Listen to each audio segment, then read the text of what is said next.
सहेली।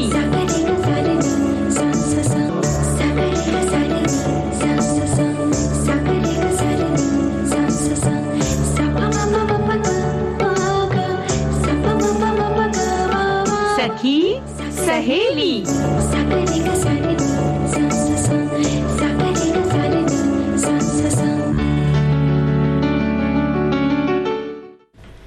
सभी सखियों और सखाओं को और रेणु जी आपको मेरा नमस्कार। नमस्कार नमस्कार और सभी साथियों को मेरा भी नमस्कार और स्वागत करते हैं कार्यक्रम सखी सहेली में।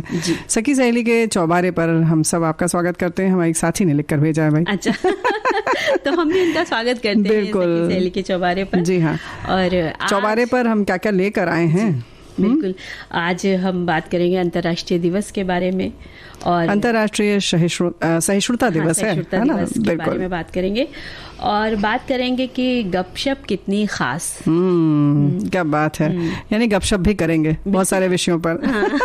इसमें विषय होगा सखी विशेष में आज हम लेंगे, बात करेंगे पद्मश्री सुधा हरिनारायण सिंह की, एथलीट हैं जो, और जाहिर है कि आज हमारा जो है कि करियर का दिन है कि यानी कि बच्चों का भविष्य किन किन दिशाओं में हम बना सकते हैं, बहुत सारे क्या आयाम है उसके बारे में बात करने के लिए तो आज हम बात करेंगे फॉरेस्ट्री में करियर, यानी वन विभाग के क्षेत्र में आप क्या क्या कर सकते हैं और कैसे उसमें जा सकते हैं।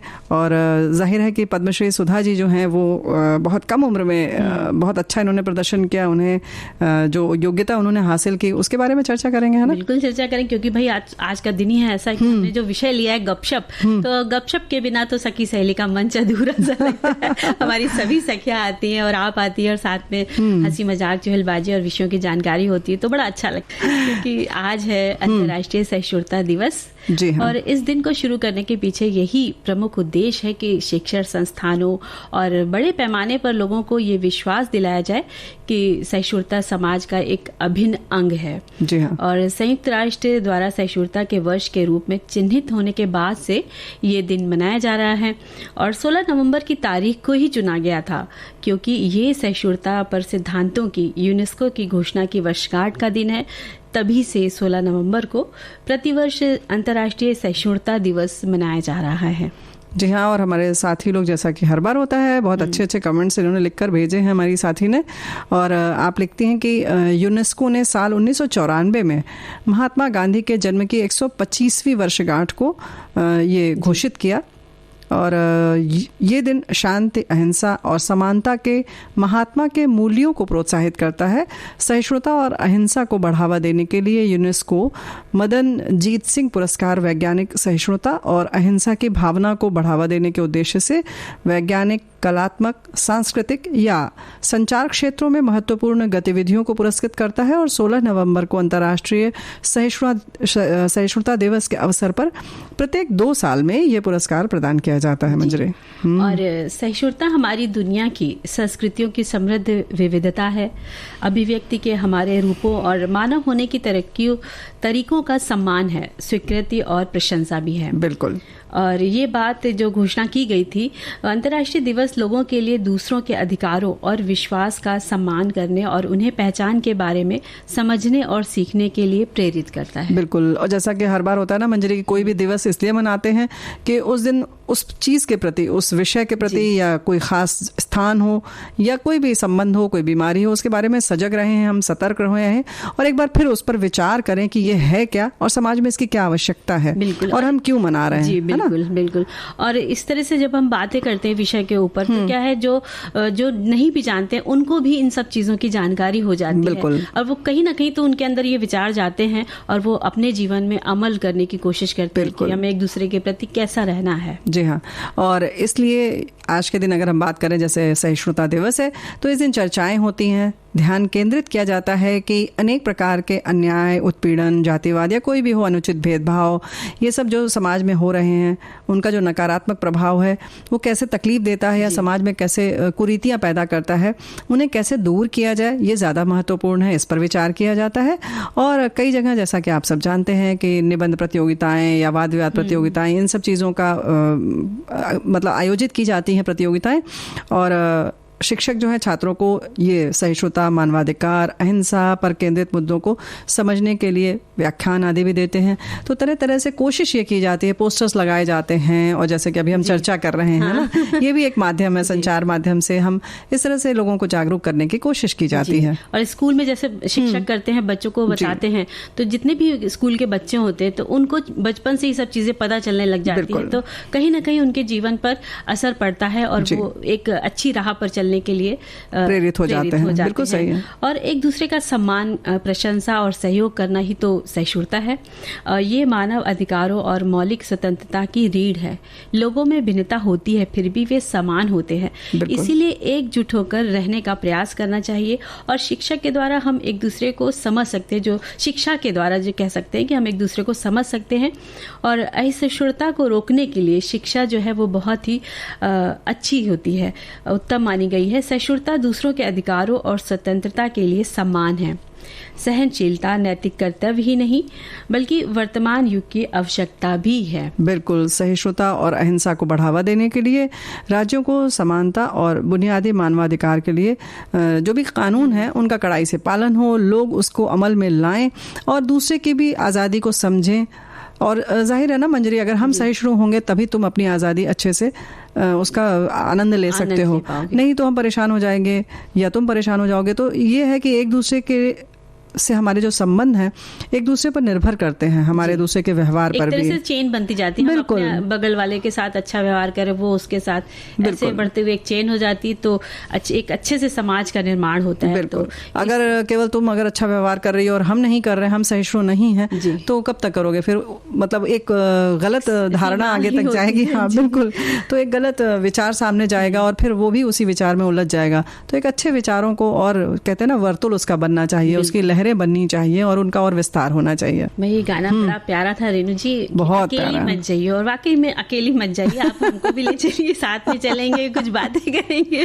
देखो फिर गपशप के लिए तो जरूरी है ना, दो चार लोग हों तब मजा आता है। आत्मा बेचैन हो रही है कि कब हम और आप चलें और दोनों लोग गप्पे मारे। बैठे तो यहाँ गप मारो ना। बिल्कुल मारेंगे, लेकिन अभी हम सोचते हैं श्रोताओं की जो बातें कर लिए जाए ना। हाँ बहुत अच्छा लिखा है इन्होंने। सहनशीलता, क्षमाशीलता ये दोनों मानव गुण हैं। आपने दिल से किसी की गलतियों को माफ कर दिया, यानी गलती उसकी न हो तो भी आपने अपने घर परिवार, ऑफिस, स्कूल, देश परदेश कहीं भी उस बात को सह जाएं, तो हो सकता है कि आपको बहुत बड़ा तमगा नहीं मिले पर आपको आत्मबल जरूर मिलेगा। तो इन्होंने लिखा है क्षमा बड़न को चाहिए। वाकई बहुत कम में आपने बड़ी प्यारी बात कही है। बिल्कुल सही बात है, और क्षमा तो बिल्कुल बहुत अच्छा है, आप मांग भी सकते हैं। अगर मंजरी जो ना मेरी तरफ इशारा कर रही है कि क्षमा बड़न को चाहिए, मतलब हम ही क्षमा करें। ठीक है चलो कर देंगे। बिल्कुल। और देखिए रेणु जी एक अच्छा कमेंट और आया हमारे पास कि आज अंतर्राष्ट्रीय सहिष्णुता दिवस है। सहिष्णुता अर्थात सहनशीलता। आज के दिन आप कितने सहनशील हैं? अपने मन के अंदर झांक के देखिए, अपना अवलोकन कीजिए, क्योंकि आज के इस युग में कोई भी किसी को किसी की बात के लिए सह नहीं पाता है, किसी के गुणों को, किसी की अच्छी बातों को पचा भी नहीं पाता है, क्योंकि माहौल ही कुछ ऐसा हो गया है। असहिष्णुता और अपने आप को सर्वश्रेष्ठ समझना, किसी की बात ना मानना, किसी की सलाह ना मानना, ऐसे अवगुण हैं जो उसके स्वयं की सहिष्णुता से दूर करते हैं। बहुत अच्छी बात लिख के भेजी है। और सहनशील तो होना ही चाहिए, क्योंकि अगर आप सहनशील रहेंगे तो आपका जो मस्तिष्क है वो शांत रहेगा और अपने आप जो भी कार्य करते हैं उसमें सफलता की ओर आप आगे बढ़ सकते हैं, 100% दे सकते हैं। बिल्कुल, अपना रिजल्ट अच्छा, आपको परिणाम अच्छा मिलेगा। तो आज से ये सबको प्रण कर लेना चाहिए कि हमको सहनशील बनना है। और जब भी कुछ भी थोड़ा सा मतलब सहनशीलता गायब हो रही हो आपके अंदर, हाँ, यानी कि अगर आपके मन के अनुकूल कुछ नहीं हो रहा है, हाँ, तो बस अपनी टाल जाइए उसको याद करना है कि मुझे सहनशील रहना है। ये बस मूल मंत्र पकड़ के रखिए, तो देखिए यानी कि वही सहनशील तभी होंगे ना जब हम उस चीज को इग्नोर करेंगे या टाल जाएंगे, उस पर उसको अनदेखा कर दें। और वो कुछ ऐसा हो सकता है जैसे कि अगर हम अभी रास्ते में आते हैं, जाते हैं, कितने लोग रास्ते में मिलते हैं, तो क्या हम सबको याद रखते हैं? तो कुछ ऐसे ही रास्ते में चलते हुए लोगों को जैसे हम नहीं याद रखते, वैसे ही इन सारी चीजों को टाला जा सकता है बड़ी आसानी से। तो कुछ तो प्रयोग करना पड़ेगा। और आपने जैसे लिखा है कि आज के दिन, तो आज के दिन नहीं, आज से गांठ बांध ले। बिल्कुल जैसे पहले हमारे साथी ने कहा था, तमगा जरूर नहीं मिलेगा, लेकिन आपको जो आत्मबल मिलेगा, आत्मसंतोष मिलेगा, उससे आपका जीवन बहुत निखरेगा। किसी तमगे से कम है क्या? क्योंकि सब कुछ हम अपनी मन की शांति के लिए ही तो करते हैं। बिल्कुल, और मन की शांति आज के समय में ढूंढना कहीं जाने की जरूरत नहीं, आप अंदर ही से अपने अंदर ही ढूंढ सकते हैं। और बिल्कुल सही तुमने कहा। और हमारे साथी बहुत अच्छी अच्छी बातें लिखकर भेज रहे हैं। और मन की शांति के संग संग ये जो बात है कि हम लोग बराबर जिस पे कह रहे हैं सहिष्णुता, इसके लिए हमारी तरक्की के भी रास्ते बहुत सारे खुलते हैं। कुछ भी काम हो कहीं पे भी, वैसे भी मंजरी देखो हम अगर निकलते हैं तो हमें कहीं ना कहीं सामंजस्य स्थापित करना पड़ता ही है। तो अगर हम हर समय करने लगे तो कितना आसान हो जाए, बिल्कुल है ना? और जब आप अपने मन का कोई भी क्षेत्र चुनते हैं तो उसमें अगर आपको सफलता मिलती है तो फिर आपका मन तो बहुत खुश होता है, और आप खुश होते हैं, आपका परिवार खुश होता है। और जब आप कोई उपलब्धि प्राप्त करते हैं तो आपका देश आप पर गर्व करता है और सभी देशवासी उस उपलब्धि पर नाज करते हैं। बिल्कुल सही बात है। ऐसी ही सुधा सिंह है जिनका जन्म 25 जून सन 1986 को उत्तर प्रदेश के अमेठी जिले में एक साधारण से परिवार में हुआ। आपके पिता हरिनारायण सिंह जो कि ITI से सेवानिवृत्त है, और सुधा जी की माँ जो है वो गृहिणी है। एथलीट्स में स्टीपल चेज में अपना परचम लहराने वाली सुधा उत्तर प्रदेश राज्य की दूसरी खिलाड़ी हैं जिन्हें अर्जुन पुरस्कार के साथ पद्मश्री पुरस्कार भी प्राप्त हुआ। और एथलेटिक्स क्षेत्र में सुधा सिंह रायबरेली एक्सप्रेस के नाम से प्रसिद्ध हैं। क्या बात है। और सुधा ने अपनी प्रारंभिक जो शिक्षा थी वो वहाँ के जो कॉलेज था, राजकीय बालिका इंटर कॉलेज, वहाँ से उन्होंने पूरी करी। और सुधा का जो बचपन से जो था मन खेल कूद में बहुत लगता था। स्कूल की हर प्रतियोगिताओं में वे भाग लिया करती थी और किसी में फर्स्ट आती, किसी में प्रथम मतलब द्वितीय आती, ऐसे स्थान वो प्राप्त करती, प्रथम द्वितीय। और इसके चलते उन्हें रानी लक्ष्मीबाई और यश भारती अवार्ड से भी सम्मानित किया गया। और सुधा के परिवार वालों ने जब देखा कि उनकी खेल में इतनी ज़्यादा रुचि है तो उन्होंने क्या किया कि उनका लखनऊ के जो स्पोर्ट्स हॉस्टल में उनका दाखिला करवा दिया। और यहाँ से ही सुधा के खेल में निखार आना शुरू हो गया, क्योंकि वो एक जगह पहुंच गई जहाँ खेल की बारीकियां सिखाई जाती थी और उन्होंने फिर इस तरह से कभी पीछे मुड़कर नहीं देखा। क्या बात है। सुधा ने करीब 5 वर्ष तक लखनऊ के KD सिंह बाबू स्टेडियम के हॉस्टल में रहकर ट्रेनिंग ली। अंतर्राष्ट्रीय स्तर पर साल 2009 में एशियन चैंपियनशिप में रजत पदक जीतकर उन्होंने सबको चौंका दिया। इसके बाद तो सुधा ने 2010 में हुए एशियन खेल की 3000 मीटर स्टीपल चेज स्पर्धा में स्वर्ण पदक पर कब्जा जमाया। सन 2013 में एशियन चैंपियनशिप में भी स्वर्ण पदक हासिल किया और सन 2018 में जकार्ता एशियन गेम्स में रजत पदक हासिल किया।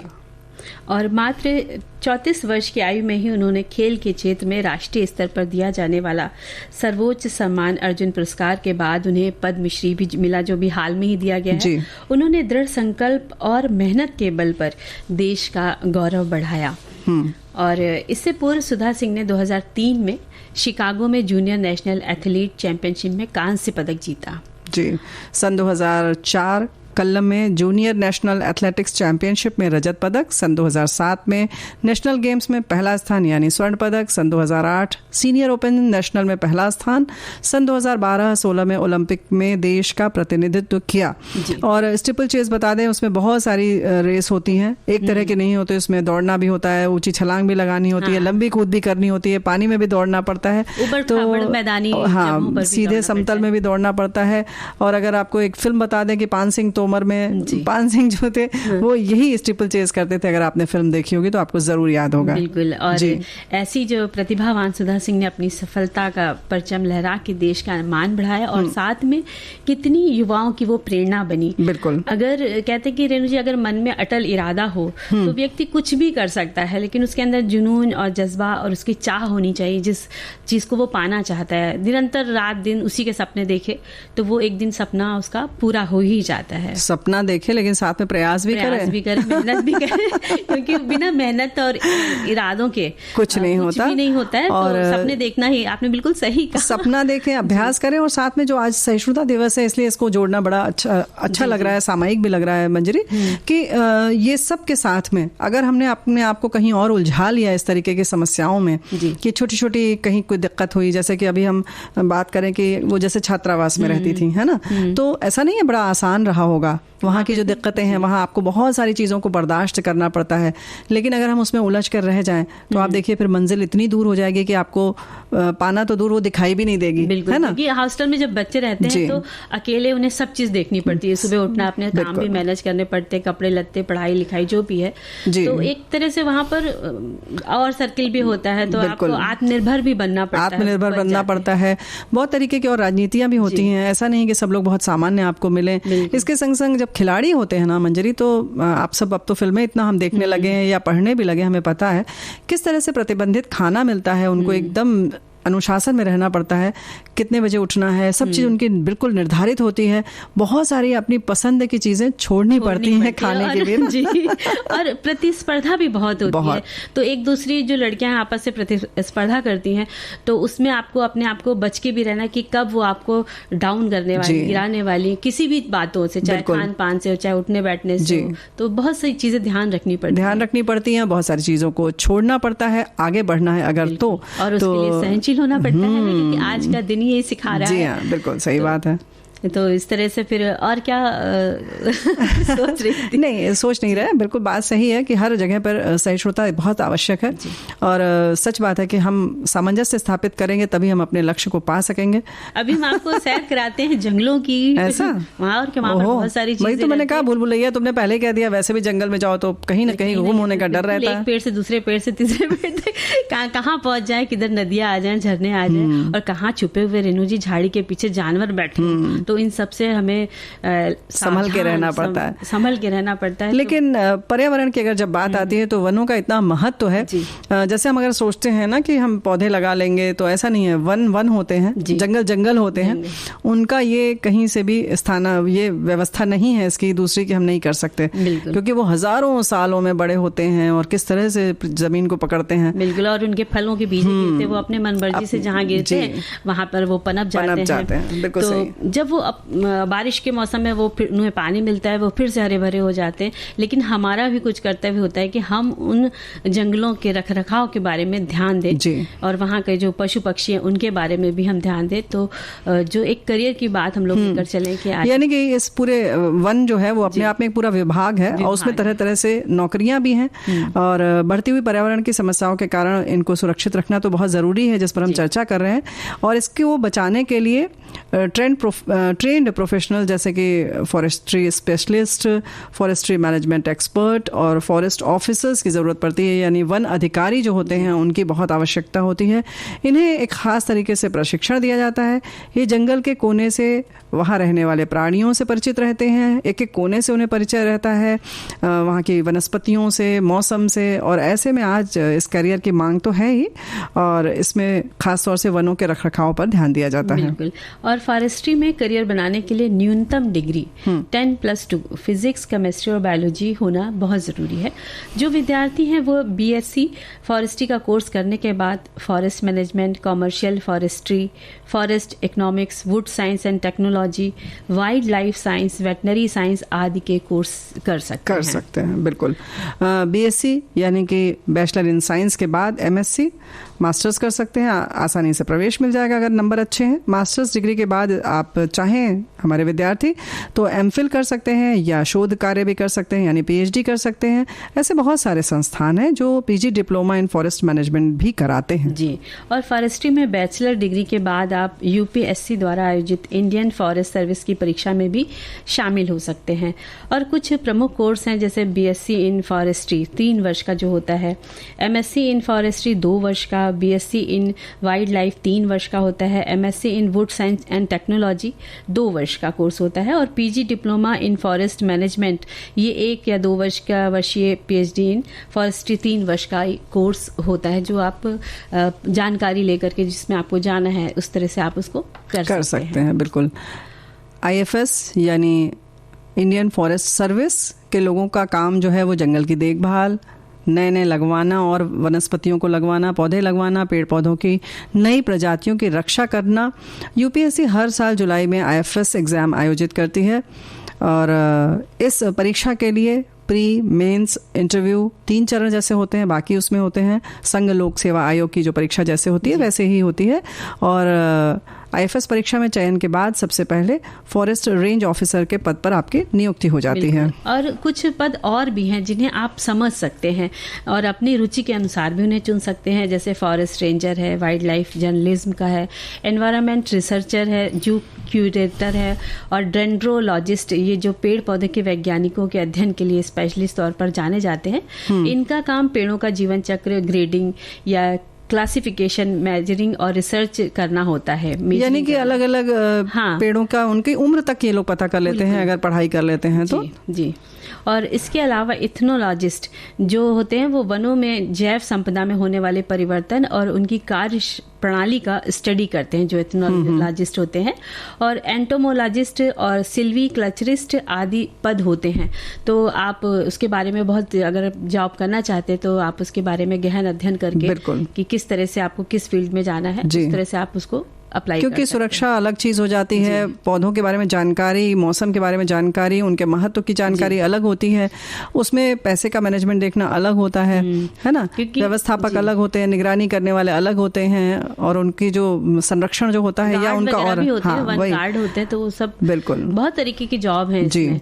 और वन तो कहते हैं कि इतना विशाल होता है कि आप पैर भी रखेंगे तो आपको ये भी सोचना है कि उस पत्तों के पीछे भी तो कोई छुपा नहीं बैठा है जीव जंतु। सही बात है।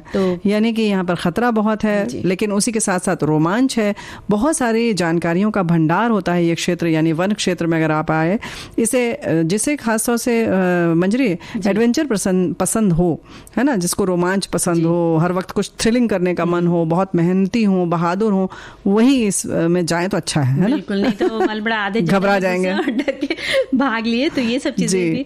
और सबसे बड़ी बात है कि प्रकृति से आपको प्यार होना चाहिए, पशु पक्षियों के प्रति लगाव होना बहुत जरूरी है। और भाई काम करेंगे तो धीरे धीरे आपकी सैलरी भी जिस तरह से आपकी पद होगा उस तरह से आपकी सैलरी होगी। और आज वन संपदा का रख रखाव हम सभी के लिए प्रथम जरूरत बन गया है, इसलिए ये कैरियर के तौर पर अच्छा ऑप्शन है। और वाकई में जैसा आपने कहा, जो बहादुर है, मेहनती है, तो वो ही जा सकता है, जिसे जो डरे ना। और मेन बात है, जब जंगलों में जाते तो मन वैसे ही प्रसन्न हो जाता है। और जब आपको पेड़ पौधों वनस्पतियों की ज्ञान होता है तो आप बहुत सी चीजें सीख सकते हैं। जी हाँ। आप अगर बीमार होते हैं तो वहां से भी जड़ी बूटियां उपलब्ध मिल जाएंगी आपको। और जो पशु पक्षी, आप उनका इलाज भी कर सकते हैं, वो भी देख सकते हैं। तो बहुत सारी चीजें हैं, बहुत सारी चीजें हैं। कहीं कहीं ऐसे सच बात है कि बहुत सारे ऐसे भी वनों में चीजें मिलती हैं जिनकी आपने पढ़ाई की बहुत सारी है, लेकिन फिर भी कुछ ऐसा अछूता रह जाता है जो आज आप पहली बार देख रहे हैं। तो असीम संभावनाएं हैं, अपने आप में बिल्कुल सागर है, जितना आप घुसते जाएंगे उतना आपको आनंद आएगा। लेकिन फिलहाल हम यहाँ पर एक विराम ले लेते हैं और चलते हैं एक पर्वतों की तरफ, चलते हैं, जरा देखते हैं वहाँ क्या हो रहा है। क्या बात है। तो पर्वतों के उस पर जो भी था सब सुना, तो बस ऐसी ही बातें होती हैं जब इस जंगल के एरिया में पर्वतों पर चले जाते हैं। जी हाँ, बिल्कुल सही बात है। लेकिन हाँ, कुछ लोगों को जंगल पसंद आते हैं, कुछ को सागर, किसी को पर्वत, किसी को बर्फ, तो किसी को झील नदियाँ और किसी को खिली हुई धूप, जी है ना। तो ये तो अपनी अपनी तो भाई खिली हुई धूप का अपना ही मजा है। हाँ, लेकिन सब जगह थोड़ी सर्दियाँ हैं, जहाँ सर्दियाँ है वहाँ पे धूप अच्छी लगती है, क्योंकि धूप में बैठकर तो बस गपशप की जाती है, पता नहीं चलते कहाँ निकल जाते हैं। बिल्कुल सही है। और वैसे तो बिल्कुल सही तुमने कहा कि सर्दियों में खास तौर से जब दोपहर में हम लोग बैठते हैं और साग साफ करना हो या मटर छीलनी हो, हरी मटर, स्वेटर बुनना हो, दाल चुनना हो, इस तरह के काम जब बैठ के घर वाले साथ में करते हैं, अड़ोसी पड़ोसी आ गए, अपने आंगन में चारपाई डाल ली, दलान में डाल ली, तो वक्त का पता ही नहीं चलता है, सारे आपका काम हो गया। और कभी कभी स्वेटर बुनते हुए सबसे मजा आता है कि फंदे भी उल्टे सीधे हो जाते हैं, गिर जाते हैं। बिल्कुल सही बात है। सेफ्टी पिन लगा के उसे रोक रही है। जी हाँ। तो और इन्हीं गपशप में क्या होता है कि एक दूसरे से वो बुनाई के तरीके भी पूछ लेती, डिजाइन भी पूछ लेती, बिल्कुल, 2 फंदे उल्टे 2 सीधे डाल करके ऐसे करके डिजाइन बना लेना। तो ये जो मतलब एक दूसरे से बात करते करते जानकारियां भी बहुत मिल जाती, बिल्कुल नया भी आपस में सीख जाते हैं। उसके साथ साथ जैसे तुमने कहा कि ये सारे काम बड़ी आसानी से हो जाते हैं, नहीं तो बड़ा मतलब कहना चाहिए बोझिल सा हो जाता है। अकेले आप बैठ के बुनाई कर रहे हैं तो केवल हाथ चलाना है, उसमें बहुत ज्यादा दिमाग नहीं लगाना है, तो फिर लगता है कि कुछ मनोरंजन होता रहे, है ना। तो गपशप जो है ना, ये नाम लेते ही एक तरह से ख्याल मन में तो आने ही लगता है मंजरी, और लगता है कि आज खूब सारी गप्पे मारेंगे जहाँ 4 सहेलियां मिल जाएंगे या कोई ऐसा मिल जाए साथी। लेकिन गप कितनी खास जिंदगी के लिए होती है, ये सोचना बड़ा ज़रूरी है। और गप करने में जो मज़ा आता है वो किसी और चीज़ में नहीं आता है। और वैसे भी जैसे हमने पहले भी कहा कि अकेले तो हो नहीं सकती, बिल्कुल अकेले नहीं हो सकती, या तो 2 हो, 3 हो, 4 हो, और ज्यादा बड़ा ग्रुप हो 6-7 का तो और मजा आता है, फिर कुछ नहीं समझ में आता है। ये बात भी सही। जब 2-4-10 लोग बात करते हैं ना, तो आपस में 2 ही लोग एक दूसरे की सुनते हैं बस, और बाकी अपनी लगे रहते हैं, वॉल्यूम पे वॉल्यूम बढ़ता चला जाता है। तो उसमें भी अक्सर ऐसा होता है कि 2-2 के जोड़े बन जाते हैं और 2-2 अपने अपने हिसाब से बना लेते हैं और अपनी अपनी बातें करते रहते हैं। तो कुछ इस तरह से गपशप होती रहती है, गपशप जो होती है उसका अपना मजा तो है ही। बिल्कुल, और साथ ही जब साथ हो तो गपबाजी का मजा भी दुगना चौगुना हो जाता है। और लेकिन जो आजकल जो गपशप है ना, वो रेणु जी कहीं थोड़ी सी गुम सी होती जा रही है, बिल्कुल और सही। कहना चाहिए कि वो लुप्त सी हो रही है, और हम सब बहुत उसको मिस करते हैं कि उस गपशप को, क्योंकि सब इतने बिजी हो जा रहे हैं, आधुनिक दुनिया की तरफ भागे जा रहे हैं, काम धंधे पे या मोबाइल पर ही लगे हुए हैं, इस तरह से भी हो जाता है। और एक हम सखिया हैं जो यहाँ बैठकर कम से कम कुछ गप्पे तो मार ही लेते हैं, है ना, गपशप कर लेते हैं। और गपशप करना जो है वो तमाम तरीके की रेणु जी बुराइयों से भी बचाता है। कैसे? इससे तनाव मुक्त हो जाते हैं पहली बात तो। दूसरे की बुराई करके नहीं, दूसरे की बुराई नहीं, दूसरे के बारे में बात कर रहे हैं। आप बुराई के लिए उसको सोच के करेंगे तो वो गलत है। आप बात जरूरी नहीं कि अगर हम जब बात कर रहे हैं तो आप ये सोचें कि हम बुराई ही कर रहे हैं, है ना? आप एक आम बात कर रहे हैं, साधारण सी बात कर रहे हैं, उसके बारे में हालचाल बता रहे हैं, जिसे कह सकते हैं, तो उससे तनाव मुक्त हो जाते हैं। जैसे कि लेकिन मंजरी ऐसा नहीं होता है फलां के घर कौन आया, फलां के घर आज क्या बना, वो सब भी तो होता है। वो सब भी होता है, तो वो सब तो परपंच में भी आ जाता है। गपशप भी हो रही है, लेकिन वो परपंच का तरीका हो गया उसका। और जब जैसे कोई समस्या आती है तो क्या होता है कि जब आप किसी से बात कर लेते हैं तो आप तनाव मुक्त हो जाते हैं, हल्का महसूस करने लग जाते हैं। और गपशप में यही फायदा होता है कि आप सुख दुख एक दूसरे से बांट लेते हैं। जी हाँ, और वैसे बात बिल्कुल सही है कि मन की, जैसे तुमने कहा, कुंठाएं निकल जाती हैं, तो धीरे धीरे जैसे कि जो अकेले रहते हैं उन्हें अवसाद होता है, वो ये संभावना जीरो हो जाती है जब हम कुछ लोग बैठ के दिल हल्का कर लेते हैं। हमारे एक साथी ने जैसे लिखा है संदेश में ना कि मैं बिल्कुल अकेली हूँ, मैं कैसे गपशप करूँ, तो मैं सखी सहेली के साथ बैठ जाती हूँ। तो भाई आपका स्वागत है और बहुत बहुत प्यार आपको कि आप इस तरह से हमारे संग समय गुजारती हैं। और एक साथी ने और लिखा है कि वो मतलब उनके दुकान पर दो सखियां चली आ रही थी शॉप के लिए, लेकिन वो बातों में इतनी मगन थी, गपशप कर रही थी कि 40-50 कदम आगे चली गई। फिर उन्हें याद आया कि अरे मुझे तो इसी शॉप पे आना था, वापस लौटी। चलो ये अच्छा हुआ, नहीं तो अगर ट्रेन में हुए तो पता लगा आप अगले स्टेशन तक पहुंच जाएंगे और फिर आपको किसी और ट्रेन से वापस आना पड़ेगा, है ना? और जैसा आपने भी बताया कि कुंठाएं निकल जाती हैं। हाँ। तो गपशप, कभी कभी गपशप करने से क्या होता है कि एक दूसरे को हम सतर्क कर जाते हैं, कोई समस्या आने वाली होती है, आगाह कर देते हैं, और आने वाले संकटों से भी किसी हद तक ये गपशप है वो बचा देती है जी। और एक जो डॉक्टर है उन्होंने कहा था कि अगर दिल जो है वो दोस्तों के सामने खोलोगे तो कभी औजारों की जरूरत नहीं पड़ेगी। क्या बात है, यानी डॉक्टर को नहीं खोलना पड़ेगा दिल। तो एक तरह से अच्छी बात है जी कि भाई दोस्तों का साथ मिले और गपशप का चौबारा हो तो बड़ा मजा आता है फिर। और जब गपशप होती है तो चाहे वो जैसे कहते हैं ना, पहले के समय में होता था कि गांव या शहर हो, किसी भी जगह हो तो बड़े गली मोहल्ला है, जैसे चौबारा है, छज्जे हैं। अच्छा, पहले तुम जैसे बोल रहे हो ना आजकल गुम सा हो गया, तो पहले ऐसे जैसे छज्जे होते थे तो एक दूसरे से ऐसे जुड़े रहते थे कि आप दूर से बात कर लेते थे। अब आप कपड़े बदलें, कंघी करें, तब किसी के घर जाएं ठीक से, है ना? फिर उसमें औपचारिकताएं आती हैं कि अच्छा चाय नाश्ता भी रखना है, तो आदमी भी मनाता ना आए तो अच्छा है कोई, है ना? और पहले की छतें जो एक दूसरे के साथ मिली होती थी तो मालूम पड़ा छत के एक तरफ वो खड़े, तो बस बिना किसी रोक टोक के बातें चल रही, घंटों समय बीत रहा है, तो उसमें भी बड़ा दिल सुकून में मिला। इसलिए सुकून होता था ना मंजरी, क्योंकि उस समय फिर आपको ये औपचारिकताएं नहीं होती थी कि अब इनको पानी पूछे, कि शरबत पूछे, कि चाय पूछे, और चाय के संग नाश्ता क्या लाएं, तो वो अगली गप का विषय हो जाता था। बिल्कुल। और देखिए हमारे जो साथी हैं जी, क्या लिखकर भेजा है कि महान दिमाग विचारों पर चर्चा करते हैं, औसत दिमाग घटनाओं पर चर्चा करते हैं, छोटे दिमाग वाले लोगों की चर्चा करते हैं। कितनी सही बात कही है। अगर आपका जीवन कैसे अलग होगा यदि आप गपशप सिर्फ लोगों से ही नहीं, सेल्फ टॉक भी करें। सेल्फ टॉक एक ऐसी चीज है जिसे आप अपने काम के घंटों के दौरान स्वाभाविक रूप से कर सकते हैं। लोग अधिक जागरूक हो रहे हैं कि सकारात्मक सेल्फ टॉक आपके लिए आत्मविश्वास को बढ़ाने और नकारात्मक भावनाओं को रोकने के लिए एक शक्तिशाली उपकरण है। जो लोग सकारात्मक सेल्फ टॉक में महारत हासिल कर सकते हैं उन्हें अधिक आत्मविश्वासी, प्रेरित और उत्पादक माना जाता है। हाँ, ये ख्याल रहे कि किसी के सामने आपने अपने आप सेल्फ टॉक से बात ना करें, नहीं तो लोग आपको पागल समझेंगे। बात बिल्कुल सही है जी। और सखी सहेली की गपशप सुनकर एक सकारात्मक ऊर्जा मिलती है तथा बहुत सारे विषयों के बारे में ज्ञान का इजाफा होता है। कितने अलग अलग विषय लाते हैं वीबीएस, और वीबीएस सखी सहेली की गपशप सुनने का चस्का लग गया है, तो भाई हमें भी चस्का लग गया। सच बात है। पढ़ने का और जितने ज्यादा कमेंट्स आते हैं तो बड़ा मजा आता है। जी हाँ, गपशप इसी बहाने हो जाती है। आपने लिखा है हमारे एक साथी ने कि एक रेंजर की पत्नी होने के नाते मैंने भी बड़ी जंगलों के दर्शन किए हैं, इन्हें नजदीक से जाना है। शुरू में तो बहुत आकर्षण रहा पर धीरे धीरे खत्म हो गया। बड़ी कठिन जिंदगी रहती है। अब तो मोबाइल का ज़माना है, कहीं रहिए अकेलापन नहीं लगता है। बहुत सही आपने बात कही कि कोई भी चीज़ एक सीमा तक ही अच्छी लगती है। और ऐसे ही जैसे कि गपशप की बात हुई, जैसे कि उन्होंने बताया ना कि दुकान से आगे चले गए, तो भाई ऐसा ना हो कि इतनी गपशप आप करें कि आपका जो कोई सामान किसी दुकान पर छूट जाए या आप अपना जो गंतव्य स्थान है वो छोड़कर आगे कहीं चली जाए, है ना? जी बिल्कुल, और आगे बिल्कुल नहीं बढ़ना चाहिए।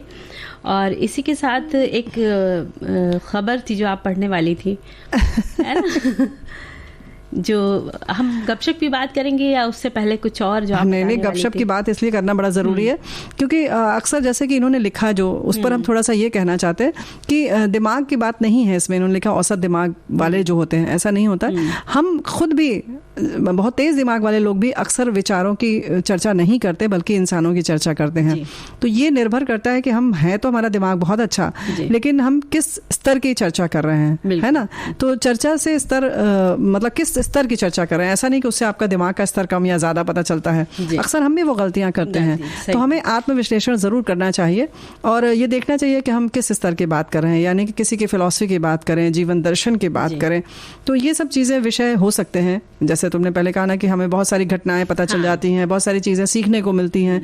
और खासतौर से अगर हम बहनों की बात करें तो जब हम गपशप करने बैठते हैं बहुत सारे व्यंजन पता चल जाते हैं एक दूसरे के, है ना? बिल्कुल। या घर में रख रखाव रखना है कोई चीज तो भाई समझ में नहीं आ रहा है, बहुत सारे कपड़े हो गए, कहाँ दें, किस जगह दें। उन्होंने कहा अरे हमने भी दिया, चलो चल के दे कर आते हैं, है ना? और इसी तरह बहुत सारी वो जैसे आप कपड़ों की बात करी तो बहुत सारे कपड़े हो जाते हैं जो सिलने के भी रहते हैं कि भाई इसको कैसे सिला जाए, या नया आपके पास कपड़ा है आपको सिलना नहीं आ रहा है तो आप एक दूसरे से पूछकर भी सिलाई कटिंग कर सकते हैं। जी हाँ। तो या आपको कोई बहुत सारी चीजों की दुकानें, आप नई जगह आते हैं तो ये जो गपशप करने बैठते हैं तभी पता चलता है कि कहाँ सब्जियां अच्छी मिलती हैं, कहाँ टेलर अच्छा है, कहाँ पर आप कपड़े सिलवा सकते हैं, कहाँ से आयरन करवा सकते हैं। तो ये सारी चीजें भी इसीलिए हैं। और रेनू जी इसी के साथ साथ तो बच्चों का भी विषय होता है ना। हाँ। कि भाई बच्चे को, छोटा बच्चा है, उसे कोई प्रॉब्लम है, समस्या है, तो आप अपने साथ वाले से पूछ सकते हैं कि तुम्हारे बच्चे में क्या था, मेरे बच्चे में ये समस्या है। तो वो एक दूसरे को जो घरेलू उपचार भी होते हैं वो भी बता देते हैं। और साथ में जैसे नन्हा सा आपका शिशु है तो उसको सर्दी से बचाव कैसे करना है, या मालिश की बात होती है कि मालिश कैसे करें, किसी को कभी कभी नहीं आता है तो वो बता देती है। कोई मालिश वाली नहीं मिली तो एक दूसरे को बता देती है कि भाई ऐसे हाथ करो, ऐसे पैर को करो। तो वो सब चीजें भी गपशप के दौरान आप अच्छे से पता कर सकते हैं। बिल्कुल। अरे गपशप से तो ये बहुत जबरदस्त पता चला कि एक ट्रेन में ऐसे ही लोग सफर कर रहे थे और दो स्त्रियां थी, वो आपस में बात कर रही थी। गप करते करते उन्होंने बताया अरे तुम कहाँ जा रहे हो? उन्होंने कहा भाई ये ट्रेन जहाँ जा रही है वहीं हम भी जा रहे हैं। उन्होंने सब बता दिया कि बेंगलोर तक जा रही है। उन्होंने कहा अच्छा बेंगलोर तक तो हम भी जा रहे हैं। फिर उन्होंने बताया किस जगह रहते हो? तो उन्होंने बता दिया कोरमंगला, ऐसी एक जगह बताई। अच्छा फिर कौन सी सोसाइटी का नाम बताया। फिर किस फ्लोर पर रहते हो? तो फ्लोर भी एक ही था, बिल्डिंग भी एक ही थी, तो सब कुछ एक निकल रहा था, मकान नंबर भी एक ही निकला। तो पड़ोस में एक व्यक्ति बैठे थे, उन्होंने कहा कि मतलब कमाल है, आप लोग एक घर में मतलब लगभग वही है या आजू बाजू घर होगा, मुझे समझ नहीं आ रहा है। वैसे तो बातचीत से लग रहा है कि आप एक घर में रहती हैं, तो फिर आप लोग को पता कैसे नहीं? बोले नहीं, हम लोग सास बहू हैं, हम लोग समय गुजार रहे थे अपना। ये भी अच्छा तरीका है गपशप का। मैंने सोचा ये हमने अच्छा किस्सा सुनाया तो हम सोचने लगे ऐसा तो नहीं वो पड़ोसी हो। नहीं, उन्होंने बोला नहीं हम सास बहू हैं, एक साथ रहते हैं, थोड़ा समय गुजार रहे थे, गपशप कर रहे थे। तो महिलाओं के पास बहुत अच्छा है। हाँ, तो ये भी सीखने वाली बात है ना। देखो बिल्कुल तरीका अच्छा है कि आप बोर नहीं हो सकते। और एक लेखिका या लेखन का जो होता है ना, ऐसे ही खुशबू की तरह उनकी सारी कृतियां हमारे साथ रहती हैं, रचती हैं, बसती हैं। और 1974 में रजनीगंधा फिल्म को सर्वश्रेष्ठ फिल्म का पुरस्कार भी प्राप्त हुआ था। और इनकी और भी जो रचनाएं हैं, आपका बंटी जो 1971 में लिखा गया, ये उपन्यास विवाह विच्छेद की त्रासदी में पिस रहे एक बच्चे को केंद्र में रखकर लिखा गया, बहुत लोकप्रिय हुआ। 1 इंच मुस्कान 1962 में बहुत लोकप्रिय हुआ। महाभोज जो 1979 में उपन्यास नौकरशाही और राजनीति में व्याप्त भ्रष्टाचार पर लिखा गया, वो भी काफी लोगों को पसंद आया। और ऐसा नहीं लगता कि बहुत विषय, वैसे देखने में सुनने में ऐसा लगता है कि बहुत बहुत नीरस सा होगा, लेकिन आपकी लेखन शैली इतनी प्रभावशाली है कि वो अपनी छाप छोड़ती है। और कल आपने इस नश्वर संसार को अलविदा कहा है, मनु भंडारी जी। और आप हिंदी की सुप्रसिद्ध कहानीकार थी। मध्य प्रदेश में मंदसौर जिले के भानपुरा गांव में जन्मी मन्नू का बचपन का नाम महेंद्र कुमारी था और लेखन के लिए इन्होंने मन्नू नाम से अपना चुनाव किया और उन्होंने एमए तक की शिक्षा पाई और वर्षों तक दिल्ली के मिरांडा हाउस में अध्यापिका रही। और धर्मयुग में धारावाहिक के रूप में से प्रकाशित उपन्यास आपका बंटी से लोकप्रियता प्राप्त करने के वाली मन्नू भंडारी विक्रम विश्वविद्यालय उज्जैन में प्रेमचंद्र सृजन पीठ की अध्यक्षा भी रहीं और लेखन का संसार उन्हें विरासत में मिला। उनके पिता सुख संपत राय भी जाने माने लेखक थे। जी हाँ, जन्म हम बता दें कि 3 अप्रैल 1931 को हुआ था। इन्हें बहुत सारे सम्मान भी मिले। वैसे इन्होंने एक बात और बता दें कि नाटक भी लिखे हैं, बिना दीवारों का घर 1966 में। तो इस तरह से आपकी लेखन शैली बहुत प्रभावशाली रही। और मनु भंडारी जी की अगर बात करें तो सबसे पहले आपका बंटी लोगों को तुरंत जबान पर आ जाता है जैसे ही इनका नाम आता है ना। हिंदी अकादमी पुरस्कार, दिल्ली का शिखर सम्मान, बिहार सरकार, भारतीय भाषा परिषद सम्मान, कोलकाता सम्मान और इसके साथ साथ अन्य सम्मान भी आपको मिले जैसे और राजस्थान संगीत नाटक अकादमी का व्यास सम्मान और उत्तर प्रदेश हिंदी संस्थान द्वारा उन्हें पुरस्कृत भी किया गया। तो इस तरह से एक महान लेखिका मनु भंडारी जी थी। तो इन्हें हमने याद किया और ये गीत सुनाकर एक तरह से कहना चाहिए कि एक श्रद्धा सुमन हमने अर्पित किया उन्हें। और हम उन्हें शत नमन करते हैं जी कि इतनी अच्छी थी हमारे जो इस संसार से चली गई। तो जब भी ऐसे महान शख्सियत जाती हैं तो कहीं ना कहीं उनके पीछे उनकी यादें हमसे जुड़ जाती, उनकी कहानियां हैं, नाटक है। तो बस ये कि हम उनको पढ़ें, उनको समझें कि उनका लेखन कैसा था और उनसे हम कुछ ना कुछ सीख सकते हैं उनके लेखन से, ज्ञान आगे बढ़ के हम उसको भी कुछ अपने जीवन में उतार सकते हैं उनकी कही हुई बात। हाँ, क्योंकि जैसे कि विवाह विच्छेद पर जैसे ये है आपका बंटी, तो ये सिर्फ ऐसा नहीं है, लगता है जैसा कि बच्चा आपसे बात कर रहा है, उसकी मनोदशा को दर्शाता है ये जो इनका है उपन्यास। इसमें आप समझ सकते हैं। तो फिर जो भी इस तरह से अगर विच्छेद होने वाला होता है तो आप उसको पढ़कर ये समझ सकते हैं कि आपको करना है या नहीं करना है ना? सही बात है। इस तरह की बातें समझ में आ जाती किसी कहानी हम उपन्यास वगैरह पढ़ते हैं तो वो बिल्कुल अंतरात्मा तक झकझोर के रख देते हैं। इतना अच्छा लेखन होता है उनका कि हमारी जिंदगी के कई सारी समस्याओं को वो कहीं ना कहीं हल कर देते हैं अपनी कहानियों के द्वारा। ऐसे ही आपने और भी कहानियां लिखी हैं, एक प्लेट सैलाब, मैं हार गई, 3 निगाहों की एक तस्वीर। तो इस तरह से और भी तमाम रचनाएं हैं। आप हमारे साथ इस तरह से सुगंध की तरह रहेंगी। हम इन्हें याद करते हैं और नमन करते हैं। इसी के साथ विदा लेते हैं, आज कार्यक्रम समाप्त करते हैं। तो रेणु चतुर्वेदी और मंजरी वर्मा का नमस्कार।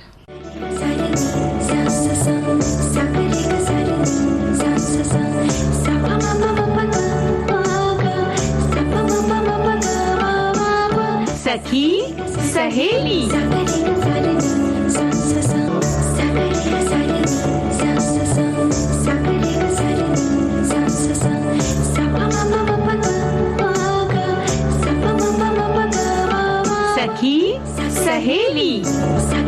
सहेली